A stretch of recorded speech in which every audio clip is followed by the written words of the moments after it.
Dudes, wins. Yesterday, and I posted like 4 or 5 times on the Facebook site about um, just where I was yesterday. And, you know, today she opened up about one of her more recent emotional EAs. Um, so that's six emotional affairs since we've been married. And she had two physical ones in 2010, 2011. This time she shared information about her most recent one, and my context around it is that she's human, and I was able to hear her out. And the stuff that I got back from her was so like incredibly affirming of the program. She was like, "Well, when you found out about my PAs, you were just like, oh, cut off contact with them and being uber righteous and stuff like that, and basically not allowing her to have any closure the way she wanted closure." And back then, that was the onset of the whole Terry's an angry guy for 10 years because I was in a lot of pain.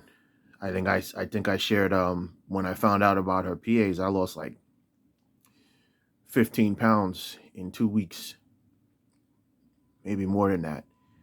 Anyway, we had an amazing conversation and about just it started because we're registering my daughter for her new school, pre-K or whatever, and I'm usually not up. I'm a night person. I'm usually not up in the morning, and she was writhing in pain over another PA that she had recently, like a couple of months ago. And I was just talking to her about that and getting her to share with me, and it was great. Um, just the fact that she felt like she wanted to share with other men, like, well, I'm feeling something for you. It's like, well, you know what? Yes, of course she was. I wasn't available. I was too busy being mad. It was just the pain is a bitch, but it's not worth alienating my wife over. You know, I want her. I don't like need like in a weird way, codependent, whatever you want to call. I want her in my life. I think she's a fantastic mother. I don't need her. Like if she's not in my life, it's not like I'm gonna die. But I'm fighting. I'm here because I want her to be around, and I don't want to be an unsafe space anymore. And dudes, like I always was like, why am I randomly why there's all these chicks coming out of the woodwork like being attracted and me feeling something for them? Like what is this? I'm married, I'm a Christian. Why does that keep happening? It was because I closed myself off from my wife. I was so angry. Why am I getting all these flashbacks for something that happened like almost 10 years ago? Da, da, da, da, da. When I stopped being upset, flashbacks disappeared. And when I have conversations like the one I had with my wife just now, the way I see other women has just changed dramatically. I'm not in my mind thinking like, well, I wonder what it would be like with this woman because it's so hard. My wife is my enemy. It's not the my context has shifted. She's never been my enemy. She's made some dumb decisions, some painful decisions. I can't take responsibility for her decisions, but I can't expect her to stick around if it's not safe either. And when I say safe, I don't mean that I put my hands on her, beat her. It's not about that. I'm a nice guy, right? I'm a nice guy, you know, but not in the emotional domain. Little things over time. In my context, 15 years, she just didn't feel safe. So the win is that she felt safe enough to tell me that she actually wanted this. There was a guy that in 2019, I think, one of her work buddies, and a mutual friend of ours, she opened up to him. She was just like, "Yeah, I think I'm developing feelings for you," and I didn't understand. She just spilled all the tea with me. Um, she didn't do anything physical with this guy, but she definitely wanted a relationship with him, and she told me as such. And I was there to listen, and I affirmed the fact that she's a human being. And I think that I have more work to do around advanced listening. I think I have more work to do around 90-10. But our situation is that she was hurting me a lot, man. I got smacked a lot. I got fucked up. So, um, yeah, that pain is real, but it's not worth holding on to that pain and letting your marriage go to pot. It's not worth it. As a man, as a masculine male, we can deal with the pain. The tools in the program help you to deal with the pain. In hindsight, in 2011, I pushed her into her second PA. And if I had dealt with it like in the stage 0, it says you need to take a week. And I had the time, but I dealt with it the wrong way. I allowed my context to shift, that she was my enemy. She became my enemy, and she became this crazy bitch. In her lineage, in her bloodline, all the women are divorced. And if you hang out in the church world, you hear about all of that, like, oh, bloodlines and stuff like that. And that's important. But all that does is let you know what you're up against. That doesn't mean that you can't love her the way you need to love her, and you can't hoover her. You can't affirm her. You can't apologize when you're wrong and own up to your stuff. You can own up to your stuff. And I can see how staying in this program, it's like things are going to get better, but that's great. I want to get better. I want to get better. I want to work on me, because I feel like there's an aspect of my masculinity that has been torn, and I've been carrying it for years.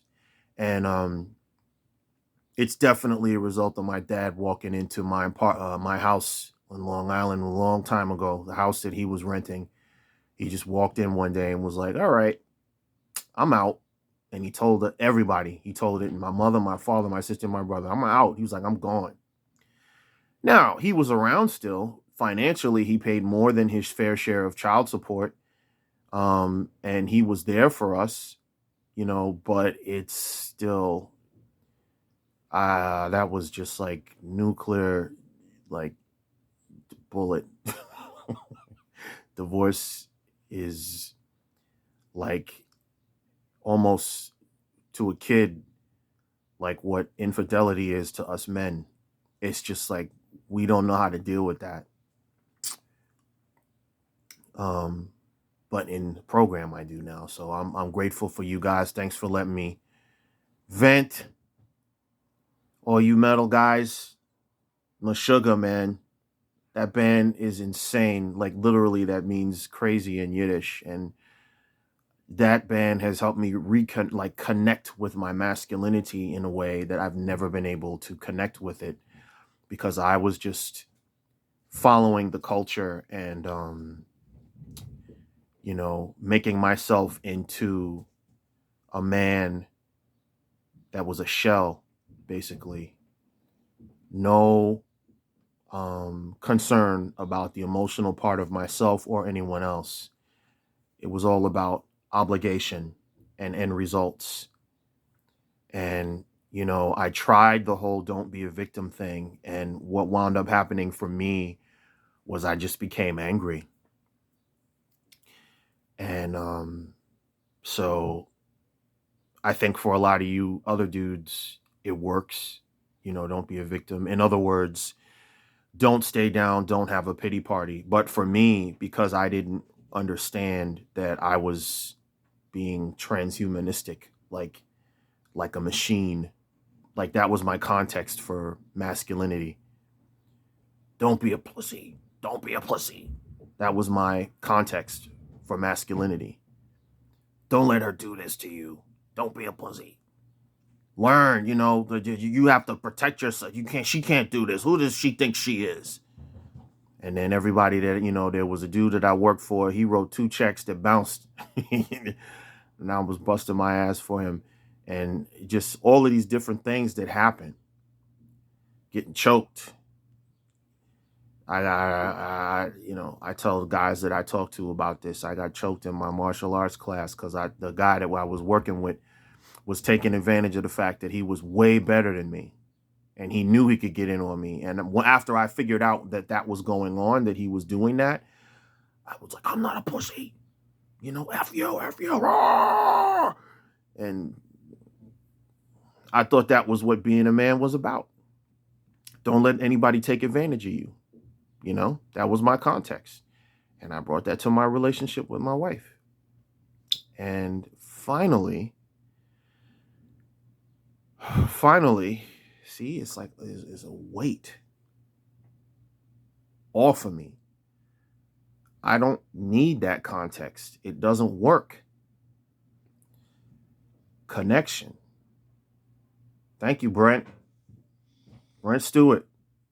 You a good brother. Connection. Me and him was shooting the shit about connection.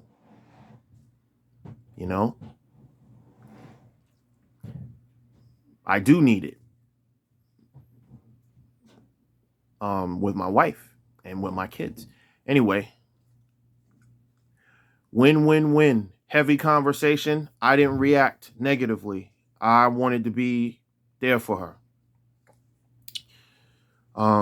I reached out to Brent, and I'm gonna reach out to I think it's Kyle, and there's gonna be some other dudes, because in July she's taking the family to California and to be with her in-laws, and that's gonna be some good work because she and I will be in different states and we'll be talking to each other over the interwebs, and I'll be ready. I'm like ready to talk through things with my new context because I see how I mishandled things. And definitely God had my back all throughout it because there's shit that she could have done and stuff that she could have gotten involved in. And, you get involved with somebody else emotionally entangled and stuff.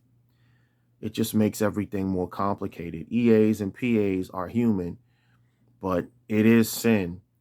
And it does complicate everything, But if you're a jackass, then it doesn't complicate anything for her. She's just going to go to those other people. And I have to do the math. It took me 15 years to realize what I'm realizing in BPH. And it's been 2 months since I've been in the program. So I can't expect her to come back. She did say that she forgives me, but I can't expect her to be falling back in my arms like, oh, you're so wonderful. Because I wasn't to her in terms of the emotional sphere. For women, it's everything about the emotional sphere.